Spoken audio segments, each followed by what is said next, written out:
পাকিস্তানের বিরোধী দলীয় নেতা কারাবন্দী ইমরান খানের মুক্তি ও সরকারের পদত্যাগের দাবিতে পিটিআইয়ের বেশ কিছু বিক্ষোভকারী ইসলামাবাদ শহরের কেন্দ্রস্থল ডি চক এলাকায় পৌঁছেছেন। এরই মধ্যে সেই এলাকা রণক্ষেত্রে পরিণত হয়েছে। পরিস্থিতি নিয়ন্ত্রণে আনতে নিরাপত্তা বাহিনী বিক্ষোভকারীদের উপর কাঁদানে গ্যাসের শেল ছুড়ছে।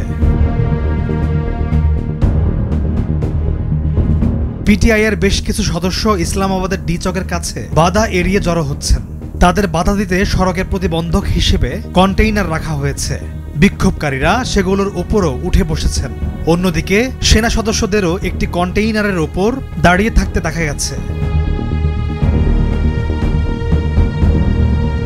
ডি চক হল ইসলামাবাদের অত্যন্ত সুরক্ষিত রেড জোনের একটি গোল চত্বর। দীর্ঘদিন ধরে এই চত্বর রাজনৈতিক প্রতিবাদের অন্যতম স্থান হিসেবে ব্যবহৃত হচ্ছে। এই এলাকায় পার্লামেন্ট হাউস, সুপ্রিম কোর্ট, সচিবালয়, প্রধানমন্ত্রীর কার্যালয় সহ গুরুত্বপূর্ণ সরকারি ভবন রয়েছে। জিও টিভি জানিয়েছে, পিটিআই সামাজিক যোগাযোগ মাধ্যম এক্সে এক পোস্টে জানিয়েছে, পুলিশের গুলিতে ৩ জন নিহত ও বেশ কয়েকজন আহত হয়েছেন। মুলতান, রাজানপুর, গুজরাট, দেরা গাজী খান সহ পাঞ্জাবের বেশ কয়েকটি শহরে ইন্টারনেট সেবা ব্যাহত হচ্ছে। স্বরাষ্ট্রমন্ত্রী মহসিন নাকভি ২৬ নভেম্বর জানিয়েছেন, সরকার সবভাবে পিটিআই নেতাদের আশ্বস্ত করার চেষ্টা করছে, কিন্তু তারা আলোচনার সুযোগকে কাজে লাগিয়ে সময়টা নিচ্ছেন আর রাজধানীর কেন্দ্রের দিকে এগোচ্ছেন।